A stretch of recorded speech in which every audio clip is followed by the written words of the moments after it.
What is going on, everybody? Happy Friday. Yes, we made it through another week. Not a fun day yesterday for basketball. Wasn't really anything exciting going on. Literally played like one lineup. Didn't win.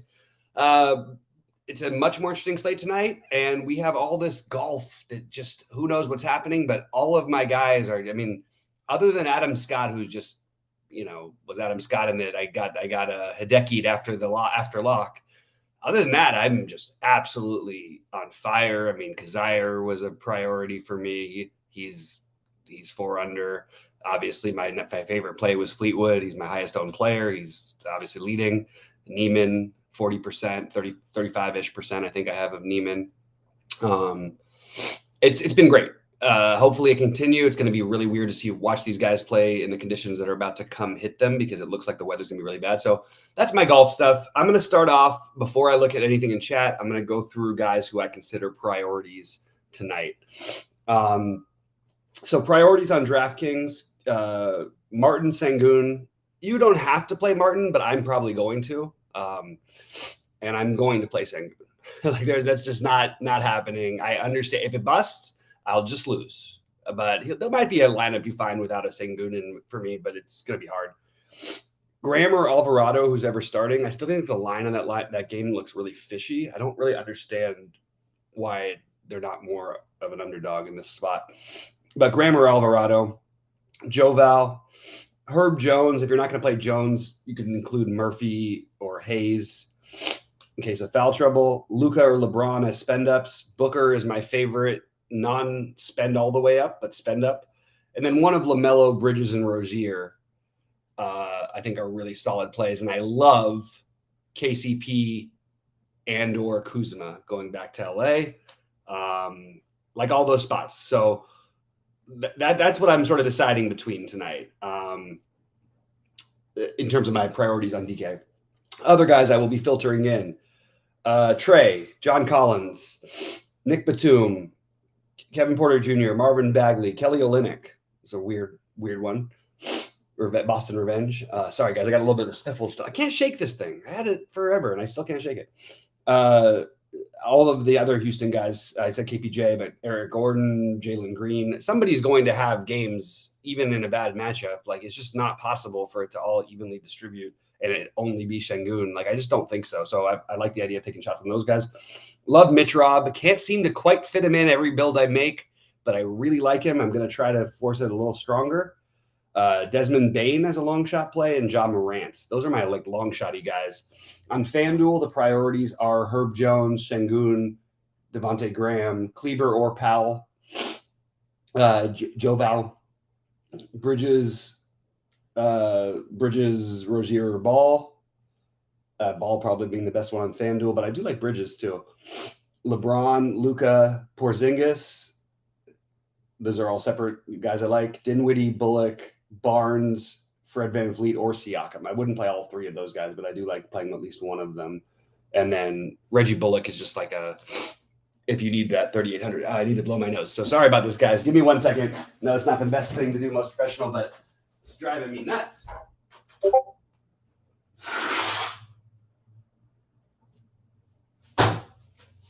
Sorry about that. Anyway, so let's get into the other stuff in the slate and the way that builds go. I think the first thing you're doing is, look, we still have questionables that we probably don't even know about, right?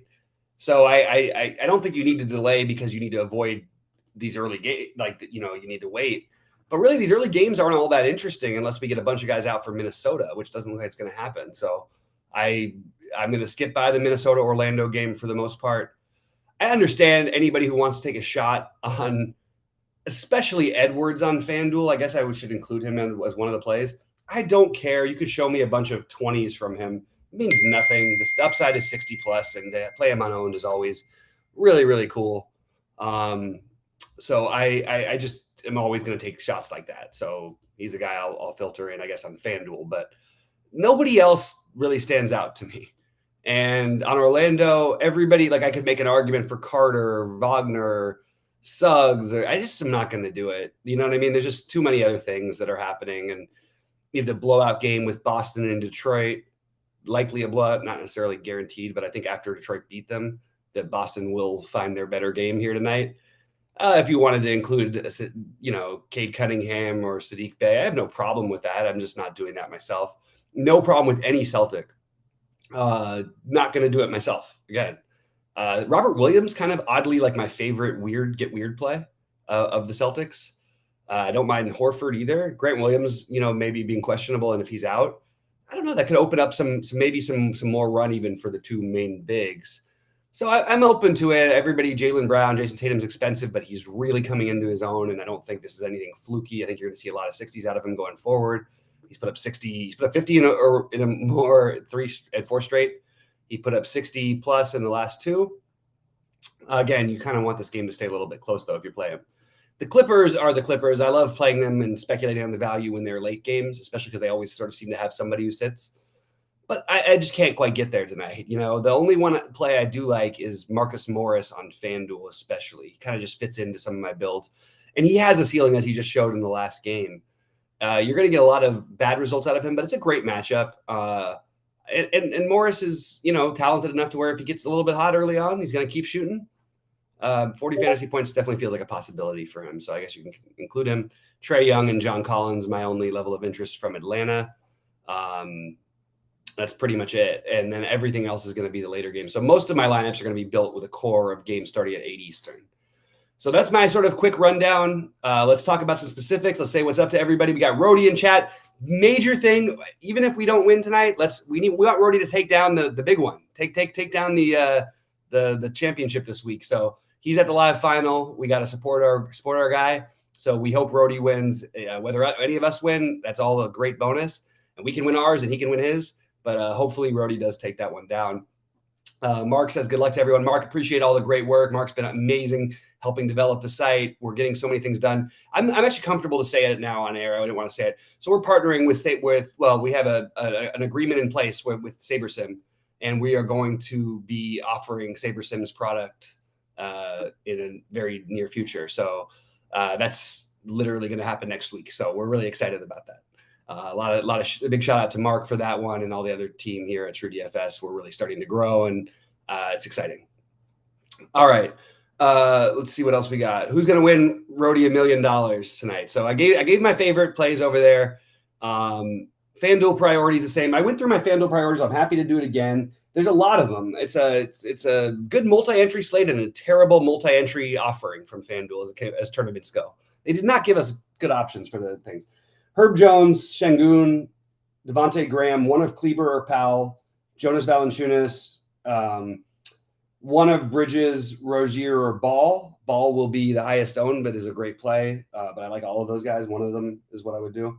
LeBron and Luka, both awesome plays. Anthony Edwards, as I mentioned. Kristaps Porzingis in a similar vein. Dinwiddie, maybe Bullock. And then you get the Toronto guys, Barnes, Fred VanVleet, or Siakam. So that's my priorities for FanDuel. What's up to my man Rashad? Yeah, we're still here. We're still rocking it. And I didn't get my hair cut and my beard trimmed and everything like that, so I don't quite look the same way I did back when I was in the old RG days. But yeah, still here. Anyway, let's see. We like Ja and Randall. Like if you play Ja and Randall tonight, Rody, you don't have to worry about how chalky the rest of your lineup is. I'll tell you that right now. If you're playing Ja and Randall in that size of a tournament, you're gonna give yourself a chance if they get there. I don't think you have to worry about ownership even the slightest bit if you're going to play those two guys. Let's see. Kobe, who's awesome, says, I know the center position is stacked today, but as a fellow conflicted Lakers fan, Dwight could be the wild card tonight. So I absolutely agree with that. I don't know.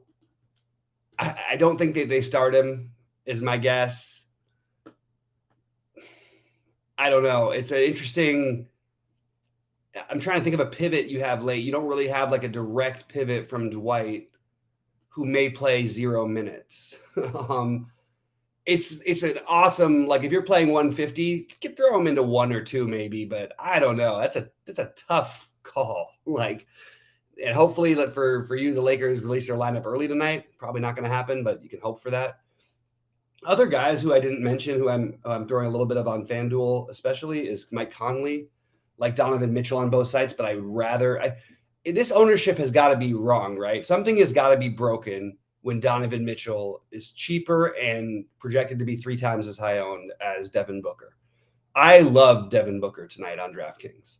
I don't even understand what people are looking at. I don't understand his median projection throughout the industry. I think his median projection should be closer to 50 than to 40 by a lot. I think it should be like 48 or something like that. It's a median projection. This guy can go out there against the worst possible matchup. He just put up 55. What do you want from him? This is not a great matchup either necessarily for him, but who's going to have the ball in his hands? Who's going to do everything?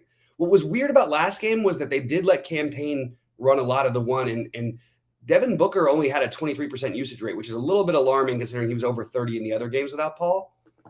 But I'm going to take that shot at the ownership without a doubt. It is interesting that Cameron Payne had higher usage than Devin Booker.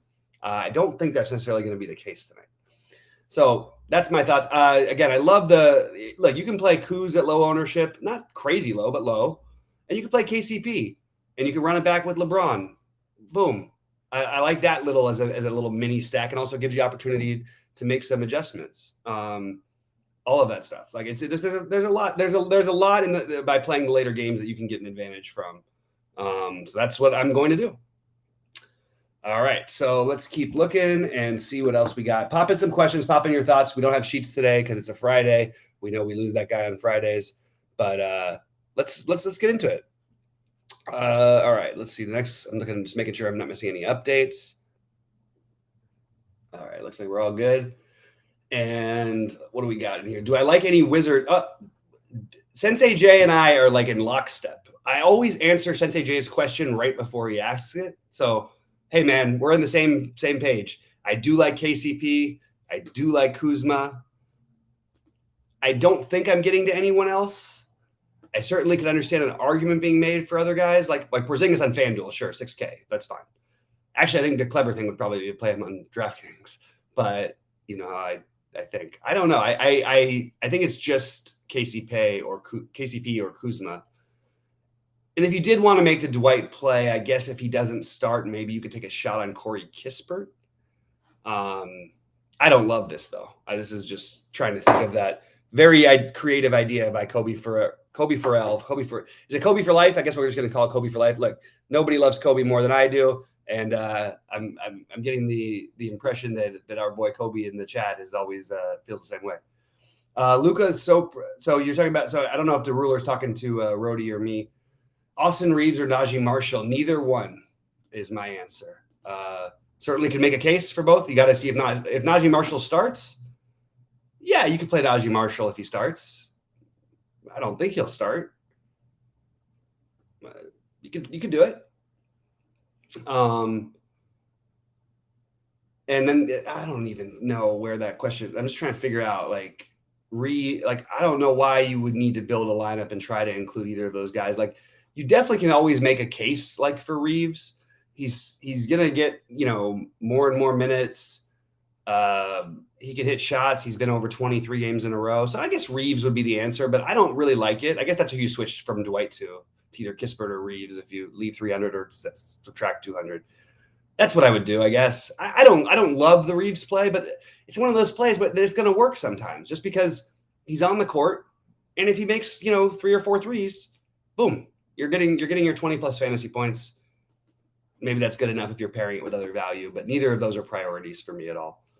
Porzingis on DK is that's a good question, Rashad. See, that's what I'm saying. That's the clever way you play this. You have a Porzingis who right now I'm looking at projections on FanDuel of what KP is going to be owned. And I'm just going to take a quick look and make sure I'm right on this. So you have him 25% on one side and less than 0.5% on the other side. Now there is a price gap, obviously, but 6K versus 7,300. I'm kind of interested in taking that shot a little bit. I don't think I'm going to do it on DraftKings, but that is the kind of play that you can win a tournament with because you're going to make that stand and think that, hey, you know what? He's going to play 30 minutes tonight. One of these nights when he does, he's going to put up 50 fantasy points. Obviously at 7,300, that's a really good number, but there's just a lot of good plays in the slate. So I'm not playing him on DK at the moment, but I certainly understand. I'm not going to hold it against anybody who does. I think it's absolutely viable. Kleber or Powell? That's a really good question. So I'm actually ending up, and by the way, take this with a grain of salt because I never ever play Dwight Powell. I actually like Dwight Powell tonight. I don't usually go that route.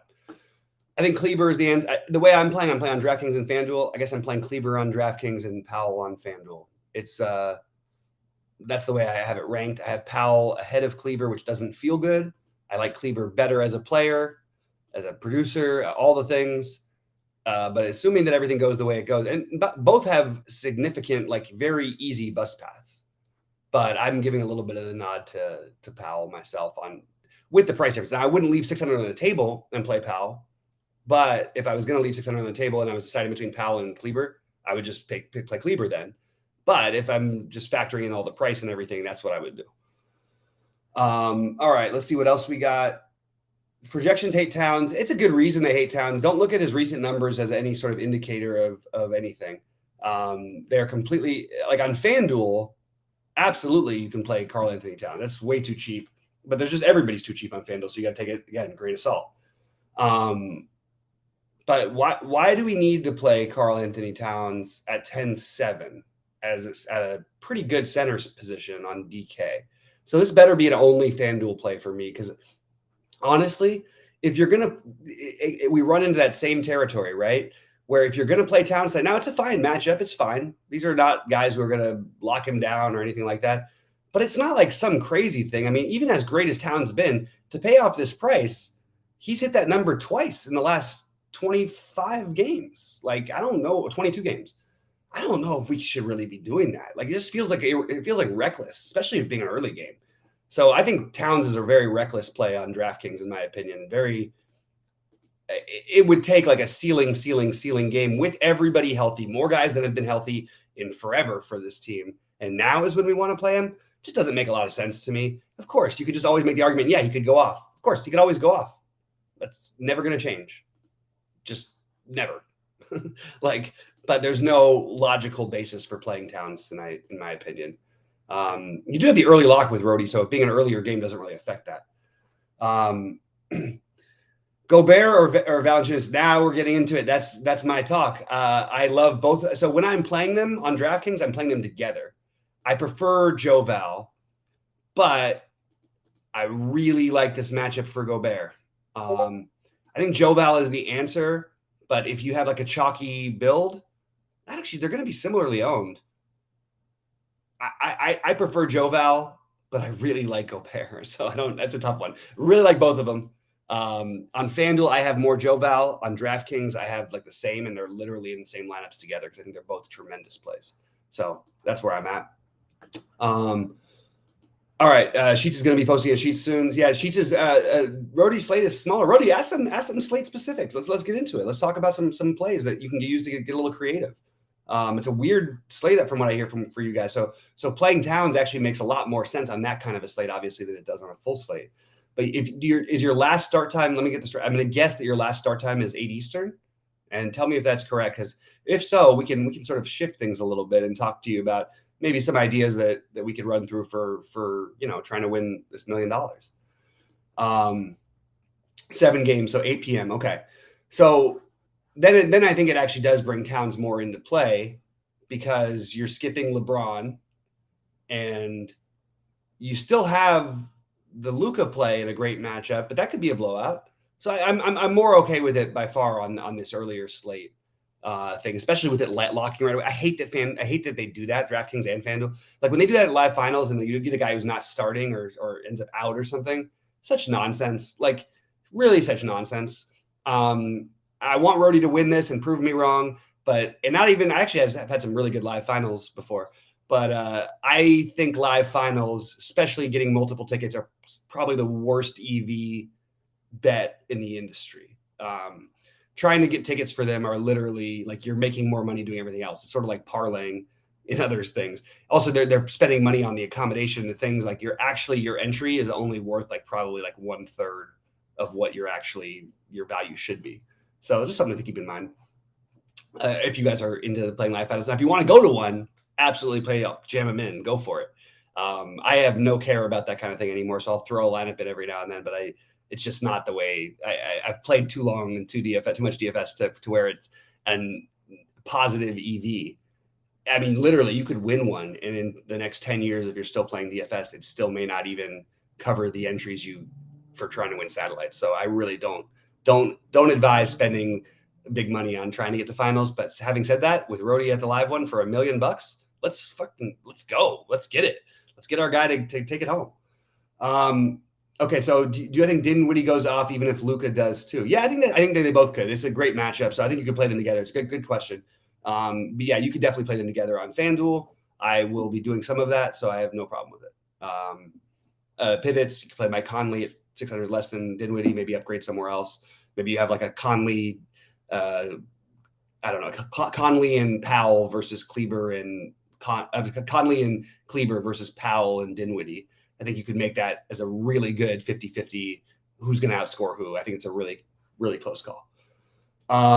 Keep popping questions in, guys. Otherwise, I'm going to get out of here whenever. I actually do have time because I'm not playing anybody in the first game.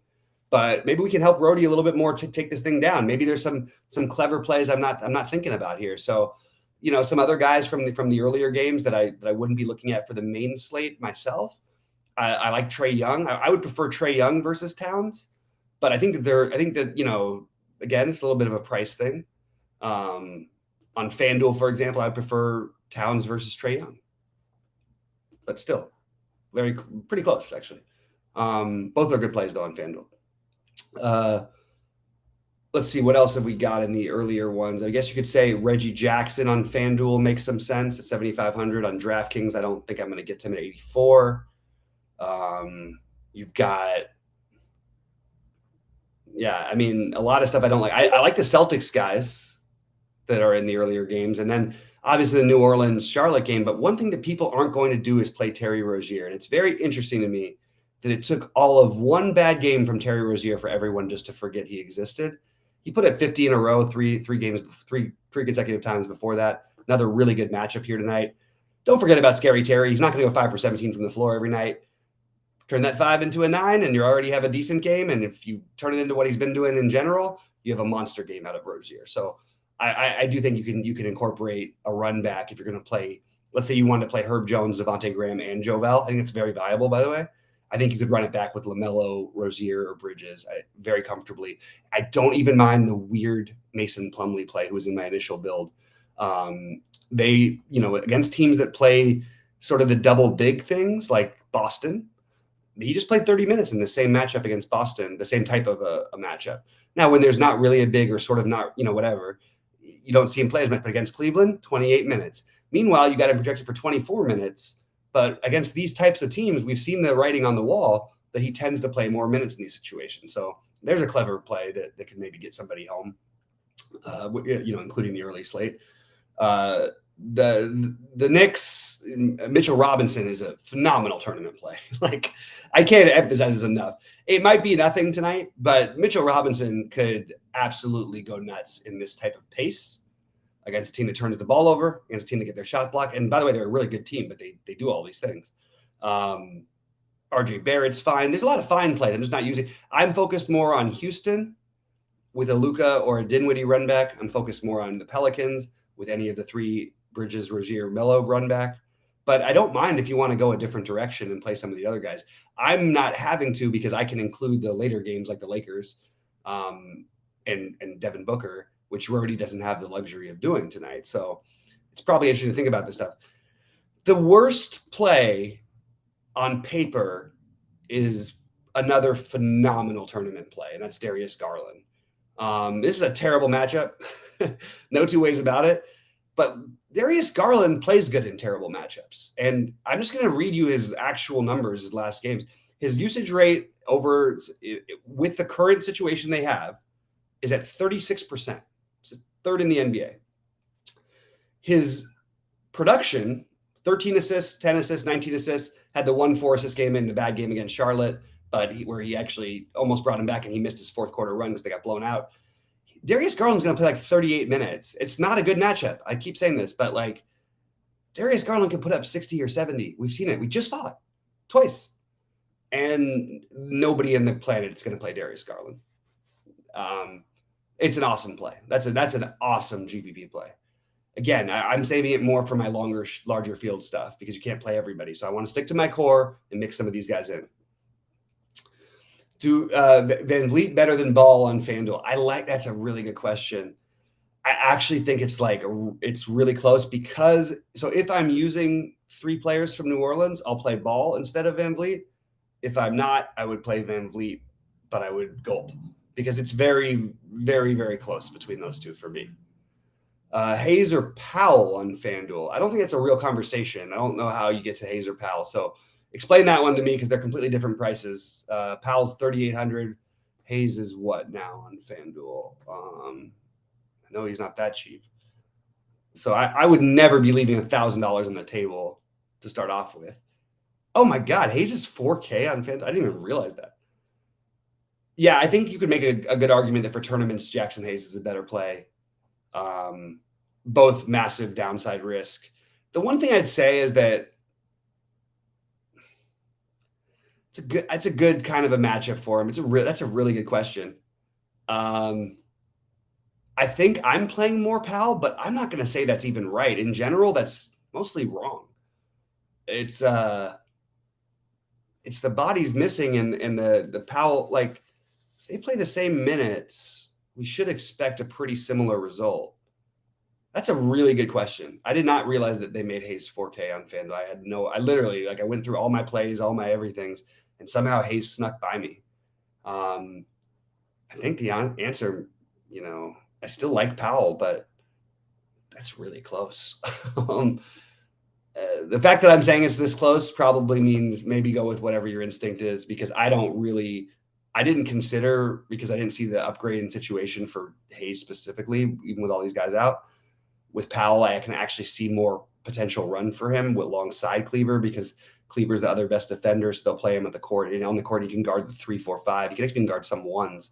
Wow, that's a really tough question. I think the right answer in the long run is going to be going to be Hayes. But I kind of am a little bit more intrigued by Powell. That's really close. It's as close as they come for me. It's a really good question. I did not realize that Hayes was 4K on FanDuel. Herbert, Jones, absolutely. Herbert Jones, not Hubert, but Herbert. I love Herbert Jones. For what it's worth, you're on Hayes big time today. Every line with no Val, I have Hayes. I love that, Kobe. That's a great piece of advice. So there's another way you could look at it too. I mentioned, the other side of if I'm stacking the game, but what about if you're not playing in that line? Let's say you're playing Gobert. So that's probably what I'm going to do. You just gave me a good idea. I've got some Powell lineups that I can go to Gobert and Hayes and have some with Powell and Joval. But I probably don't. I mean, Joval and Hayes can both get there, but it's probably better to separate them. So I really like that advice from Kobe Farrell.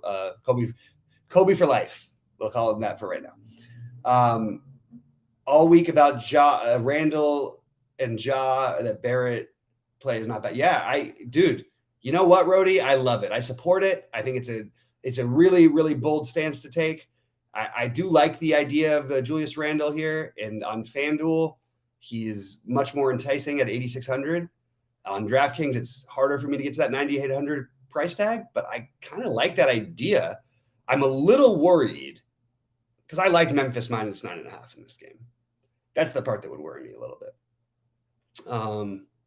And the fact that Julius Randle just cost me somewhere between, 30 and 140K by getting ejected in the game that he was going nuts. Yeah. Okay. I no one's going to play Ja on DraftKings. On FanDuel, they will play some of him. So you're not going to get no ownership on them on FanDuel, but you are going to get still a pretty good spot. Do I think Payne is good on FanDuel? I think Payne is absolutely fine in anything. I'll just be completely blunt about it. I'm not using him, but I support anyone who does. I think that there is some realness to this. He looks really good. Like that's just the eye test, and the numbers have mostly been good, but it does feel kind of a little fishy at double-digit ownership to play him at 6,700 and 6,900 respectively. There's ways that it doesn't have to be him tonight. And by the way, the other guy in that game who you can play if you want to pivot off of these other centers that other people are going to play, you can play DeAndre Ayton here. natural big matchup that he has to worry about. I think he's actually an interesting off the board play, but I'm mostly playing Devin Booker everywhere, so probably not going to get so much of Ayton. But if you did have a really chalky build with Gobert or Joval, I think you can just switch over to Ayton and feel pretty good about it. All right, Cat Alvarado. Okay, so I think Alvarado is like, dude. There's some guys you just like guilty pleasure, like you like watching them play basketball. I kind of like selfishly hope he starts for that reason. I am going to play some Alvarado. I think he's talented. Pretty good fantasy point per minute guy. Is aggressive. He creates for others. Decent usage rate in his time, and now hasn't seen a situation quite this good in a while.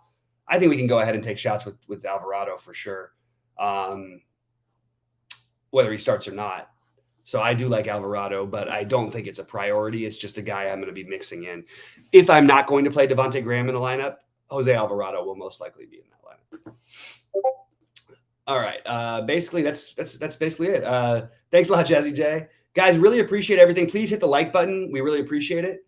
And I'm going to get out of here in probably 3 minutes. So let's answer anything else. Is Alvarado, Graham, and J-Val too much? So if I was doing that, I think I might want to consider a run back at least. Like if you have guys who are ranked similarly, like I mentioned earlier, I like Booker. But if you want to take a shot with LaMelo or you want to go down for Rozier, maybe you do that as a run back. But I don't think it's too much, to be honest. I would like to see a starting lineup, though, before committing to that. So that's tough.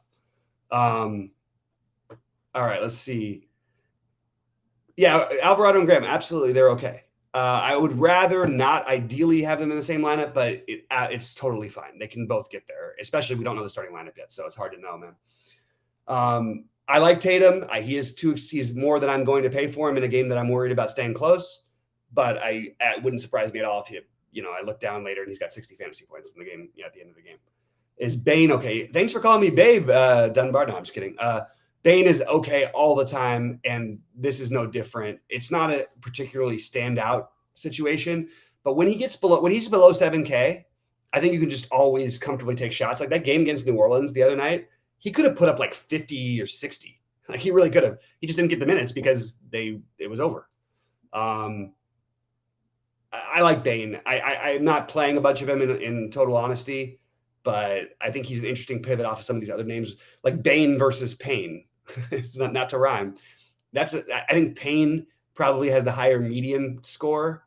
I think Bane has probably a little more upside given this. Oh, it's close. That's a close one. That's one you'd have to decide. But when you're getting, Bane at 150 ownership, I kind of like that. All right, let's see. I do like LaMelo for what it's worth, but I'm more treating LaMelo as I'm playing 3 Pelicans. I'd like to run back either LaMelo, Bridges, or Rozier if I'm going to run 3 of them out there. Appreciate the kind words.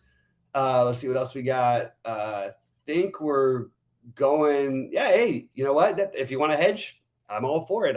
Other people who gamble as hedging for losers, hedging is this.